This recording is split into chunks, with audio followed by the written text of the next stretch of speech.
আজকের রেসিপি চিড়ের পোলাও। প্রথমে এখানে আমরা 250 গ্রাম পরিমাণে চিড়ে নিয়েছি।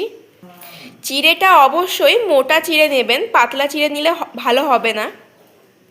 এবার এটাকে ভালো করে ধুয়ে নেব।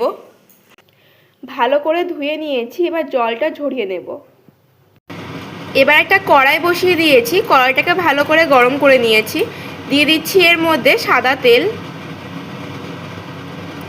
এটা অবশ্যই সাদা তেলেই করবেন, তাহলে খেতে ভালো হবে। তেলটা গরম হয়ে গেছে, দিয়ে দিচ্ছি এর মধ্যে সামান্য পরিমাণে লবণ। এবার দিয়ে দেবো এর মধ্যে কাঁচা বাদাম।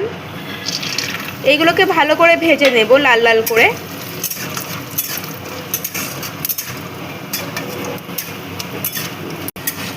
ভাজা হয়ে গেছে, এবার তুলে নিচ্ছি।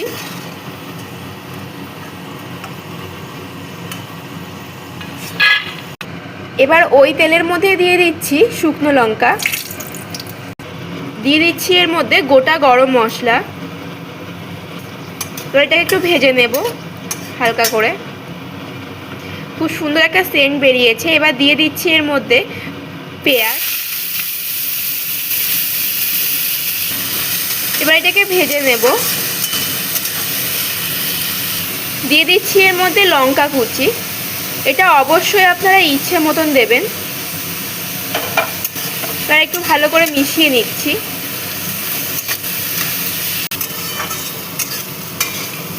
দেখুন প্রায় ভাজা হয়ে গেছে। খুব একটা ভাজা যাবে না, হালকা করে ভাজতে হবে। এটা জলটা ঝরে গেছে, দেখুন কত সুন্দর ঝরঝরে হয়ে গেছে। পেঁয়াজটা ভাজা হয়ে গেছে। এবার এর মধ্যে দিয়ে দিচ্ছি একটা ডিম। আপনারা চাইলে বেশিও দিতে পারেন।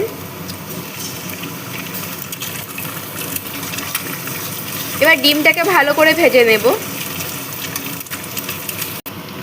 ডিমটাও ভাজা হয়ে গেছে। এবার এর মধ্যে দিয়ে দিচ্ছি পরিমাণ মতো লবণ, হলুদ। এবার ভালো করে মিশিয়ে নেব।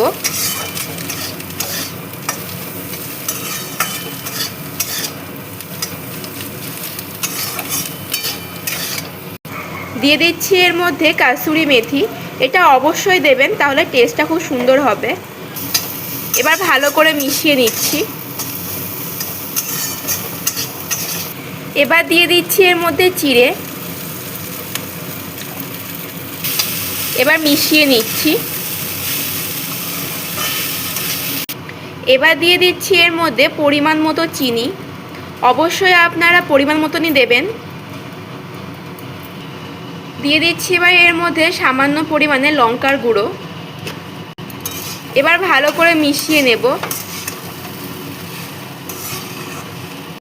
মেশানো হয়ে গেছে। এবার দিয়ে দিচ্ছি এর মধ্যে ভেজে রাখা বাদাম। এবার বাদামটাকেও ভালো করে মিশিয়ে নেব।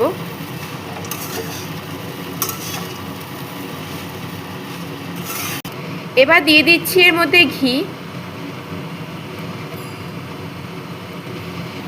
এবার দিচ্ছি এর মধ্যে গরম মশলা। এবার ভালো করে মিশিয়ে নিচ্ছি।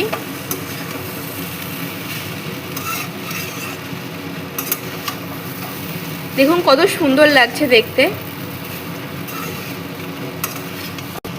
এটা হয়ে গেছে, এবার নামিয়ে নেব। এবার তুলে নিচ্ছি, নামিয়ে নিচ্ছি একটা প্লেটে। আজকের রেসিপিটি রেডি হয়ে গেছে। আপনারা তো অনেক ধরনেরই চিড়ের পোলাও খেয়েছেন, এরকমভাবে অবশ্যই বাড়িতে একবার ট্রাই করে দেখবেন। আশা করি ভালো লাগবে। আর ভালো লাগলে একটা like, comment, share and subscribe করে দেবেন।